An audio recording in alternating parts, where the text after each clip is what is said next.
আজকের এই বিশেষ আলোচনায় স্বাগত। আমরা আজ মার্ক ফোর্স্টারের লেখা সিক্রেটস অফ প্রোডাক্টিভ পিপল বইয়ের কিছু অংশ নিয়ে কথা বলবো। বইটাতে তো প্রোডাক্টিভিটি বাড়ানোর প্রায় 50টা কৌশলের কথা আছে। আমাদের চেষ্টা থাকবে এখান থেকে কিছু জরুরি ধারণা আর কৌশল খুঁজে বের করা, যেগুলো শুধু আমাদের ব্যস্ত রাখবে না, বরং সত্যি সত্যি কার্যকরী হতে সাহায্য করবে। ফোর্স্টার কিন্তু প্রোডাক্টিভিটির যে গতানুগতিক ধারণা সেটাকে বেশ চ্যালেঞ্জ করেছেন, তাই না? উনি বলছেন যে সারাদিন শুধু কাজ করে যাওয়া কারখানার মতো, সেটাই প্রোডাক্টিভিটি নয়। ঠিক বলেছেন।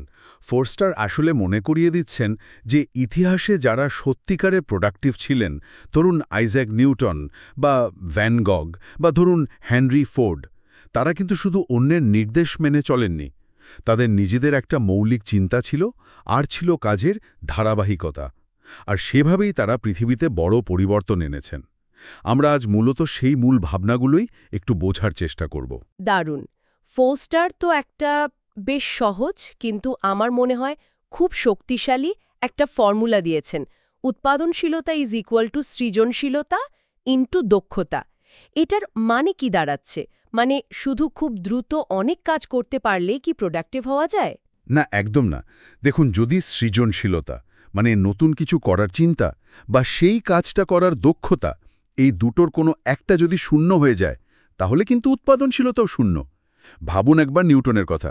তার ওই যুগান্তকারী আবিষ্কারগুলো কোথা থেকে এসেছে মহাবিশ্ব নিয়ে ঘণ্টার পর ঘণ্টা, অসীম ধৈর্য নিয়ে প্রশ্ন করা থেকে, যাকে উনি বলছেন পেশেন্ট অ্যাটেনশন। আর ভ্যান গগ, ভাবা যায়, মাত্র 10 বছরে 860টা তেল রঙের ছবি আর 1300-র বেশি অন্যান্য কাজ। অবিশ্বাস্য। প্রায় প্রতি 4.5 দিনে একটা অয়েল পেন্টিং। হ্যাঁ, আর এটা সম্ভব হয়েছে তার নিয়মিত আর নিবিষ্ট মনোযোগের কারণে। অন্যদিকে হেনরি ফোর্ড কি বিশ্বাস করতেন? যে কোনো সমস্যার সমাধান আছে একটা উন্নততর সিস্টেমের মধ্যে। মজার ব্যাপার হলো, এদের কেউই কিন্তু অনুপ্রেরণা কখন আসবে তার জন্য বসে থাকতেন না। কাজ করতে করতেই অনুপ্রেরণা পেতেন। তার দাঁড়াচ্ছে নতুন কিছু ভাবার ক্ষমতা, সৃজনশীলতা, আর সেটাকে বাস্তবে রূপ দেওয়ার যে দক্ষতা, দুটোই লাগবে। কোনোটাই কম গুরুত্বপূর্ণ নয়। কিন্তু এই যে এত কাজ, এত ভাবনা, এগুলোকে সামলানোর জন্য একটা ভিত্ত দরকার, তাই না? ঠিক এখানেই আসছে সিস্টেমের গুরুত্ব। ফোর্স্টার বলুন বা ধরুন পিটার ড্রাকারের মতো অন্য বিশেষজ্ঞরা, তারা সবাই একমত যে কাজ আসলে একটা প্রক্রিয়া। আর এই প্রক্রিয়াটাকে ঠিকঠাক চালাতে গেলে, নিয়ন্ত্রণ করতে গেলে একটা ভালো সিস্টেম দরকার। বিশেষ করে আমাদের দৈনন্দিন যে ছোট ছোট কাজগুলো থাকে, যেমন ধরুন সকালে ঘুম থেকে ওঠা বা ইমেল চেক করা বা ধরুন নিজের ডেস্কটা পরিপাটি রাখা, এগুলোর জন্য যদি ভালো সিস্টেম না থাকে, তাহলে এই নিম্ন স্তরের প্রক্রিয়াগুলি আমাদের মূল প্রোডাক্টিভ কাজের সময়টা নষ্ট করে দেয়। ও আচ্ছা, এগুলোর পেছনেই আমাদের অনেকটা মানসিক শক্তি খরচ হয়ে যায়। একদম। একটা ভালো সিস্টেম থাকলে কি হয়, এই কাজগুলো প্রায় নিজে নিজেই স্বয়ংক্রিয়ভাবে হয়ে যায়।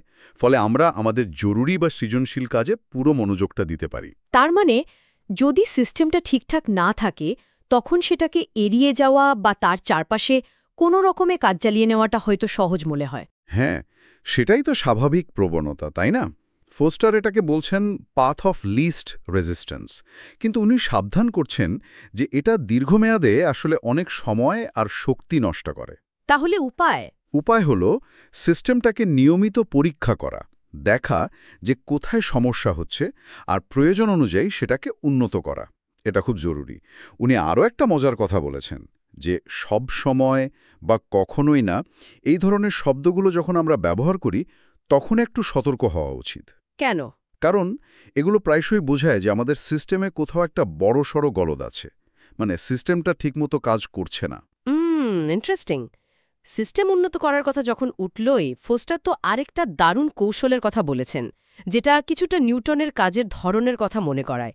সেটা হলো প্রশ্ন করার ক্ষমতা। হ্যাঁ, ঠিক ধরেছেন। উনি একটা অনুশীলনের কথা বলেন। ধরুন কোনো একটা পরিস্থিতি বা সমস্যা নিয়ে আপনি 10-12টা প্রশ্ন লিখে ফেলুন। শুধু প্রশ্ন, উত্তর না। আচ্ছা, আপাতত শুধু প্রশ্ন, উত্তর দেওয়ার চেষ্টা করবেন না। কয়েক ঘন্টা বা একদিন পর আবার প্রশ্নগুলোর দিকে তাকান। ফোর্স্টার বলছেন, বারবার প্রশ্ন করলে মনের মধ্যে নতুন নতুন দিক খুলে যায়। এর পেছনের মনোবিজ্ঞানটা হলো, মন একবার প্রশ্ন পেয়ে গেলে সেটার উত্তর অবচেতনে খুঁজতেই থাকে। আচ্ছা, আর এটা সিস্টেম উন্নত করতেও সাহায্য করে বললেন। অবশ্যই। ধরুন, আপনি ভাবছেন আমাকে কাগজগুলো ফাইল করতে হবে, এটা একটা কাজ। কিন্তু যদি প্রশ্ন করেন কাগজগুলো ফাইলিং করা হয়নি কেন, তাহলে হয়তো বোঝা যাবে ফাইলিং সিস্টেমটাই জটিল, বা ফাইল করার জায়গার অভাব, বা অন্য কোনো সমস্যা। একদম। এই প্রশ্নটা অনেক বেশি শক্তিশালী, কারণ এটা সিস্টেমের সম্ভাব্য ত্রুটিটা খুঁজে বের করতে সাহায্য করে। ফোরস্টার আরও বলেন যে একই প্রশ্ন বারবার করাটাও কিন্তু খুব কাজের হতে পারে, কারণ প্রতিবার প্রশ্নটা করার সময় মাথায় নতুন চিন্তা আসতে পারে। এটা আসলে সৃজনশীলতা বাড়ায় আর মস্তিষ্ককে নতুন সংযোগ তৈরি করতে সাহায্য করে। উনি এটাকে বলছেন মস্তিষ্কের বৃদ্ধি বা গ্রো ইয়োর ব্রেন। বাহ! প্রশ্ন করার এই ক্ষমতা কাজে লাগিয়ে তো অনেক গভীরে যাওয়া যায়। আচ্ছা, প্রশ্ন করার পাশাপাশি কাজগুলো করার ক্ষেত্রে, মানে তানফিজ বা এক্সিকিউশনের ক্ষেত্রে আর কোনো কৌশলগুলো কাজে আসতে পারে? বিশেষ করে যখন মনে হয় কাজটা অনেক বড় বা শুরু করতে ইচ্ছে করছে না। হ্যাঁ, এই দীর্ঘসূত্রতা বা প্রোক্রাস্টিনেশন কাটানোর জন্য ফোস্টারের একটা খুব জনপ্রিয় নীতি আছে, অল্প অল্প করে নিয়মিত, লিটল অ্যান্ড অফেন। এটার কয়েকটা ধরন আছে, যেমন ধরুন সালামি স্লাইসিং, মানে একটা বিশাল কাজকে অনেকগুলো ছোট ছোট ম্যানেজ করার মতো টুকরোতে ভেঙে নেওয়া। সালামি স্লাইসের মতো আর কি। হ্যাঁ, অনেকটা তাই। অথবা আরেকটা কৌশল হলো কাজটা শুরু করার জন্য নিজেকে খুব ছোট্ট একটা অজুহাত দেওয়া, যেমন আমি শুধু ফাইলটা বের করে রাখি। হা, মানে শুরু করার জন্য একটা ধাক্কা দেওয়া আর কি। ঠিক। একবার শুরু করলে দেখবেন কাজটা এগিয়ে যাচ্ছে। এই কৌশলের মূল মন্ত্রটাই হলো ধারাবাহিকতা, মানে কনসিস্টেন্সি। দেখুন, যে কোনো অনুশীলন, সেটা মানসিক হোক বা শারীরিক, তার আসল উন্নতিটা কখন হয় বলুন তো? কখন? অল্প অল্প করে কাজ করি, তখন কাজের মানও ভালো হয়। কারণ আমাদের মস্তিষ্ক অবচেতন মনে ওই বিষয়গুলো নিয়ে কাজ করার, মানে সেগুলোকে পরিপক্ক হওয়ার ম্যাচুরেশন এফেক্ট সুযোগ পায়। অনেকটা যেমন ব্যায়ামের পর বিশ্রামের সময় মাসল তৈরি হয়, সেরকম। ঠিক ধরেছেন। কিন্তু যদি আমরা সব কাজ শেষ মুহূর্তের জন্য জমিয়ে রাখি, তাহলে কি হয়? প্রচণ্ড চাপ তৈরি হয়, কাজের মান খারাপ হওয়ার সম্ভাবনা থাকে, আর হঠাৎ কোনো জরুরি অবস্থা এলে সেটা সামলানো খুব কঠিন হয়ে পড়ে। খুবই সত্যি কথা। তার মানে চাপ এড়াতে আর কাজের মান ভালো রাখতে নিয়মিত অল্প অল্প করাই সেরা উপায়।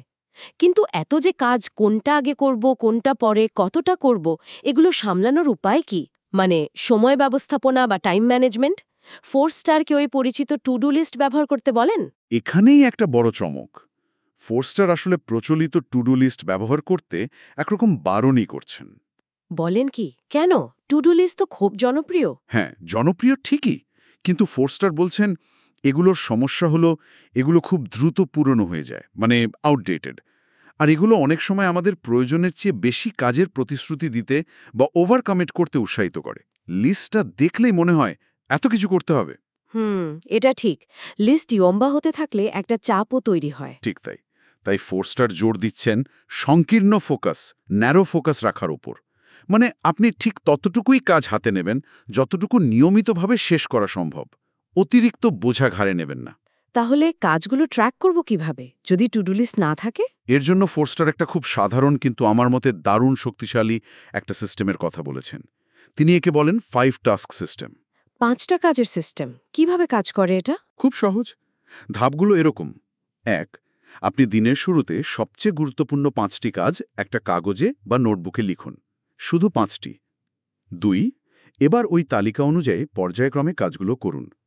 একটা কাজ শেষ না হলেও কিছুটা অংশ অন্তত করুন, তারপর পরেরটায় যান। 3. যদি কোনো কাজ পুরোপুরি শেষ হয়ে যায় তাহলে সেটা তালিকা থেকে কেটে দিন। আচ্ছা, আর যদি শেষ না হয়? যদি শেষ না হয় তাহলেও কাজটা তালিকা থেকে কেটে দিন, কিন্তু সঙ্গে সঙ্গে সেটাকে আবার তালিকার শেষে লিখে ফেলুন। ও, তার মানে কাজটা হারিয়ে যাচ্ছে না, আবার লিস্টে ফিরে আসছে। একদম। আর 5 নম্বর ধাপ হল, যখন কাজ করতে করতে আপনার তালিকার কাজের সংখ্যা কমে 2টো হয়ে যাবে, তখন আপনি আবার নতুন কাজ যোগ করে তালিকাটাকে 5টিতে পূরণ করবেন। বাহ, বেশ মজার তো সিস্টেমটা। এর সুবিধা কি? এর প্রধান সুবিধা হলো এটা আপনাকে ক্রমাগত কাজ শেষ করার দিকে ঠেলে দেয়। ওই যে কাজটা শেষ না হলে আবার লিস্টের শেষে লিখতে হচ্ছে, এটা একটা মানসিক চাপ তৈরি করে কাজটা শেষ করার জন্য। এটাকে ফোস্টার বলছেন ড্রয়িং পাওয়ার। আর যেহেতু লিস্টে মাত্র 5টা কাজ থাকছে, তাই অতিরিক্ত কাজের চাপ বা ওভারওয়েলম হওয়ার সম্ভাবনা কমে যায়। আপনার ফোকাসটা ঠিক থাকে। মূল লক্ষ্যটা হওয়া উচিত শুধু ব্যস্ত থাকা নয়, বরং কার্যকর বা এফেক্টিভ হওয়া। এই সিস্টেমটা সেই দিকেই সাহায্য করে। দারুণ সিস্টেম, চেষ্টা করে দেখতে হবে। কিন্তু এই যে পুরো প্রক্রিয়া, সিস্টেম তৈরি করা, প্রশ্ন করা, কাজ করা, এর মধ্যে তো ভুল হবেই, ব্যর্থতা আসবেই। সেটাকে কিভাবে দেখা উচিত? আমরা তো সাধারণত ব্যর্থতাকে ভয় পাই। ঠিক। আর এখানেই ফোরস্টারের আরেকটা গুরুত্বপূর্ণ দৃষ্টিভঙ্গি। উনি বলছেন, ব্যর্থতা আসলে আমাদের খুব ভালো বন্ধু হতে পারে। বন্ধু? ব্যর্থতা? কিভাবে? হ্যাঁ, তবে ভালো বন্ধু হতে হবে। ফোরস্টার বলছেন, ব্যর্থতার দুটো রূপ আছে, একটা খারাপ বন্ধু আর একটা ভালো বন্ধু। খারাপ বন্ধু ব্যর্থতা কি করে? সে আমাদের ঝুঁকি নিতে ভয় দেখায়, অথবা ভুল করার পর অতিরিক্ত আত্মবিশ্বাসী করে তোলে, মানে ভুল থেকে শিখতে দেয় না। আর ভালো বন্ধু ব্যর্থতা? ভালো বন্ধু ব্যর্থতা আমাদের বাস্তববাদী হতে শেখায়।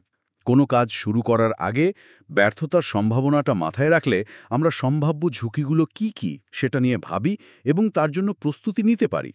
এটা আমাদের হঠকারী সিদ্ধান্ত নেওয়া থেকে বাঁচায়। মানে এটা এক ধরনের রিয়ালিটি চেক। একদম। আর যখন আমরা সত্যিই ব্যর্থ হই, তখন ভালো বন্ধু ব্যর্থতা আমাদের ভেঙে পড়তে দেয় না, বরং সেটাকে বিশ্লেষণ করে ভুল থেকে শিখতে সাহায্য করে। আইনস্টাইনের ওই বিখ্যাত কথাটা তো মনে আছে, একই কাজ একইভাবে বারবার করে ভিন্ন ফল আশা করাটা পাগলামি। হ্যাঁ, হ্যাঁ। ব্যর্থতা আমাদের চোখে আঙুলকে দেখিয়ে দেয় যে কোথায় পরিবর্তন আনা দরকার, কোন পদ্ধতিতে কাজ হচ্ছে না। তাই নিখুঁত হওয়ার বা পারফেকশনিজমের পেছনে না ছুটে ক্রমাগত উন্নতি করার দিকে মনোযোগ দেওয়াটা বেশি জরুরি। ব্যর্থতা সেই উন্নতির পথের একটা অংশ। খুব সুন্দরভাবে বললেন। তার মানে পুরো বিষয়টা দাঁড়াচ্ছে যে কাজটা শুরু করা, প্রক্রিয়াটার উপর মনোযোগ দেওয়া, এটাই আসল। অনুপ্রেরণা আসবে কি আসবে না সেটার জন্য অপেক্ষা করাটা ঠিক না। একদম ঠিক। ফোরস্টার বলেন, অনুপ্রেরণার জন্য অপেক্ষা করাটা হলো শখের বা অ্যামেচিওরসদের কাজ। পেশাদাররা বা প্রফেশনালসরা শুধু কাজটা শুরু করে দেন, কারণ সেরা আইডিয়াগুলো কিন্তু কাজের মধ্যে ডুবে থাকার সময়ই আসে। আমরা যদি পুরো উৎপাদনশীলতার প্রক্রিয়াটাকে সংক্ষেপে দেখি, তাহলে 3টে মূল অংশ পাওয়া যায়। 1. সৃজনশীলতাকে জাগিয়ে তোলার জন্য প্রশ্ন করার ক্ষমতাকে ব্যবহার করা। 2. ধারাবাহিকতা আর দক্ষতার জন্য একটা কার্যকরী সময় ব্যবস্থাপনা সিস্টেম ব্যবহার করা, যেমন ওই 5 টাস্ক সিস্টেম। আর 3. অতিরিক্ত প্রতিশ্রুতি বা ওভার কমিটমেন্ট এড়িয়ে গিয়ে নিজের ফোকাসটা ধরে রাখা। এই পুরো প্রক্রিয়াটা অনুসরণ করাটা খুব জরুরি, কারণ আমরা দিনের পর দিন যা অনুশীলন করি, আমাদের মস্তিষ্ক কিন্তু সেটাকেই শক্তিশালী করে তোলে, সেটা ভালো অভ্যাসই হোক বা মন্দ অভ্যাস। অসাধারণ। আজকের আলোচনা থেকে উৎপাদনশীলতা নিয়ে প্রচলিত ধারণার বাইরে গিয়ে অনেকগুলো গভীর দিক উঠে এলো।